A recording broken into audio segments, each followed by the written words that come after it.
It may not seem like it, but a lot of Republicans looked at what happened to Liz Truss and thought, what if Donald ever did something very similar? And, was on course to pretty much, crash the economy as Liz Truss almost did. The Bank of England, as we said, had not stepped in. When it had done, oh boy, a lot of pension companies would have been in very, very big trouble. Very, very big trouble. Like I say, there were reports that there were pension companies like an hour away from going bankrupt because the gilt market had gone absolutely crazy after the reaction to the budget that was delivered by Kwasi Kwarteng, authored pretty much by Liz Truss, and the 55 Tufton Street free market economics who say, if we do this, everything will be fantastic. Could have been so much worse. Could have been so much worse. Always remember that the Conservatives now want to take that power away from the Bank of England so that they cannot step in should something, like that happen in the future. Always bear that in mind. But a lot of these GOP people did look at that and think, wow, that could happen to us. If we were ever that bad, we could lose.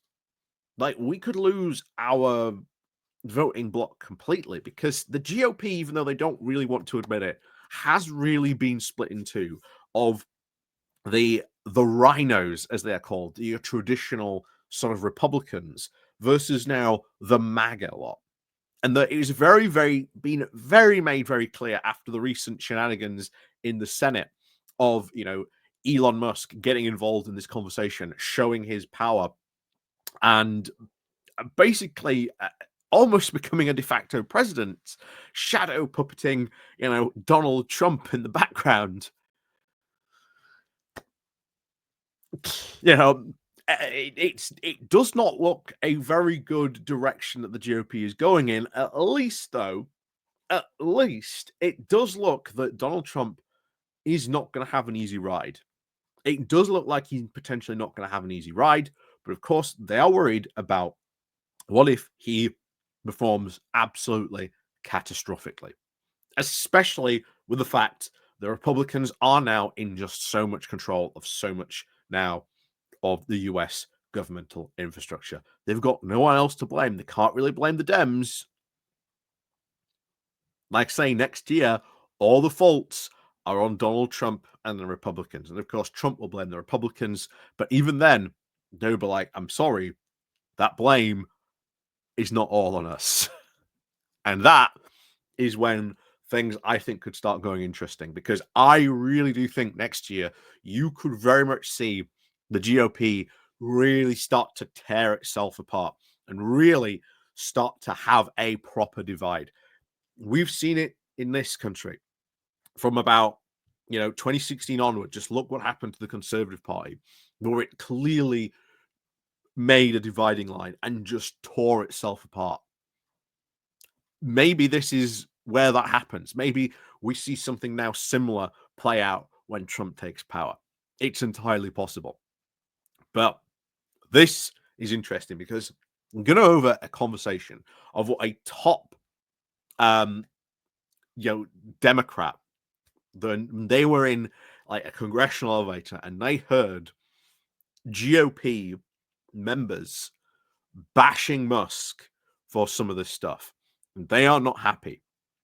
They are not happy with Musk one bit. And this does signal a lot of trouble coming Trump's way in the near future. So before we do get into this, please do remember to click on the like, share, and subscribe button. And of course, down below, there are links to my Patreon page, the foundation link called Buy Me Coffee, where you can buy me coffee, the YouTube thank you button, and of course, as always, there's the Pony Club down below as well.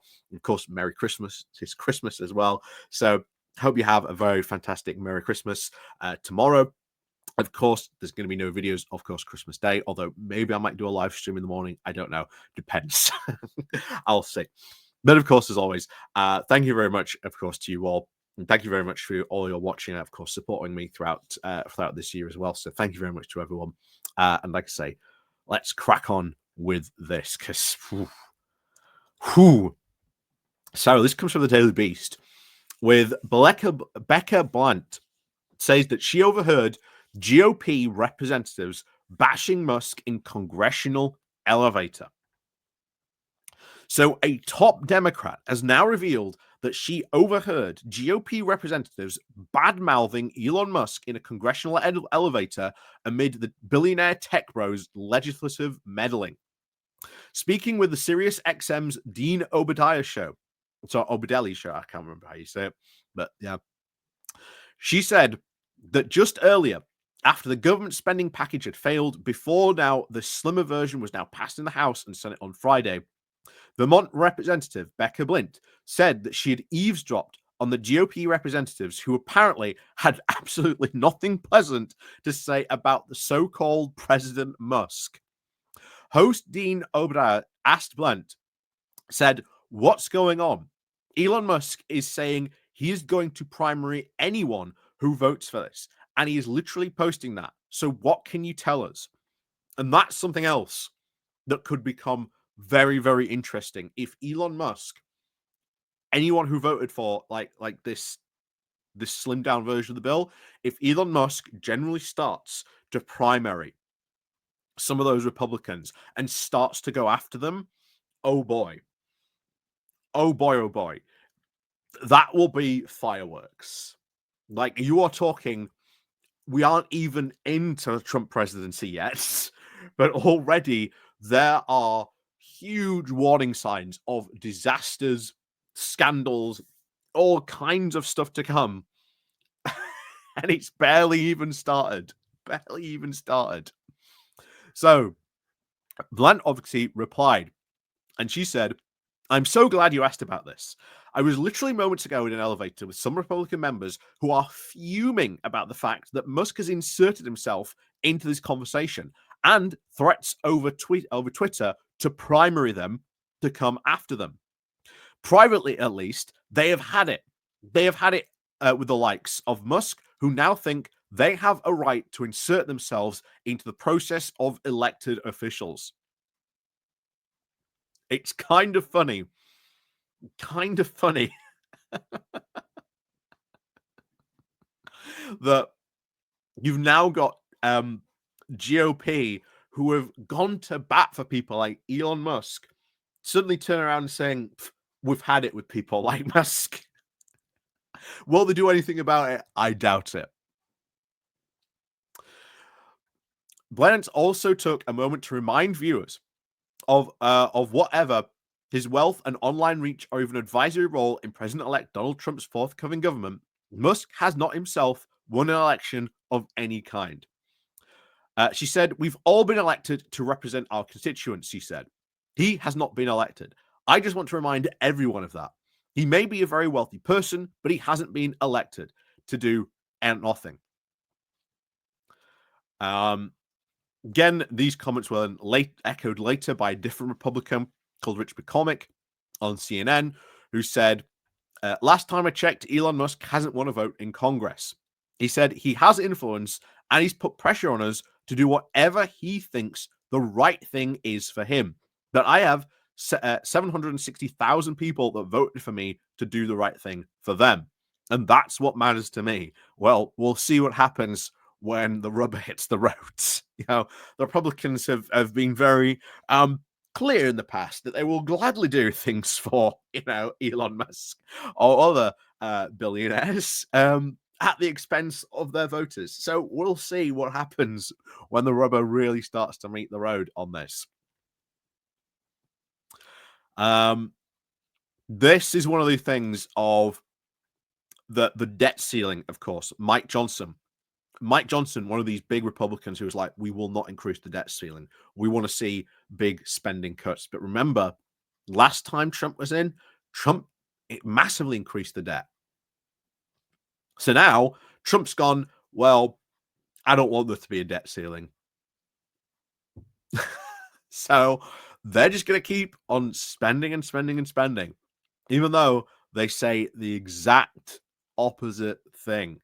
And I'll tell you now, a lot of upset people in the GOP, looking at what happened to Liz Truss, I think that you are going to get a lot of Republicans next year who are only going to be, well, put it this way, their patience has already run out. After this debacle, which makes them look absolutely awful and terrible, after this debacle, a lot of them have had it. Like I say, 36 Republicans decided not to vote with the rest of the party. That shows a big split. You've got the threats, of course, from Musk. If he starts to primary these people, the rest of the GOP aren't going to have it. They hate the fact that Elon Musk is inserting himself into these sort of conversations, into these, really trying to sort of, put his influence out there. There's already trouble brewing. And yeah, I can't wait to see some of this stuff that Doge, this non-governmental department is going to sort of say. None of it will get done. Like, none of it will get done at all. It will be an entire sort of department to just try and keep Elon Musk happy. But I don't think Doge is going to do anything. It'll probably release a couple of reports and we'll probably laugh at them and highlight them and all the crazy things that Elon Musk wants to do with the government, and along with Vivek Ramaswamy and Marjorie Taylor Greene. Yeah, the daycare center, the Doge daycare center is really what it should be called, because that's what it's going to be. That is certainly what it is going to be. But as always, let me know what you think about all this going on and brewing in America, because it certainly seems to me Trump has barely set sail on his latest presidential voyage, and already his ship is encountering massive problems before it's even set sail. So let me know what you think down below. But as always, thank you very much for watching. Click the like and share button on your way out. And of course, as always, we'll see you all next time.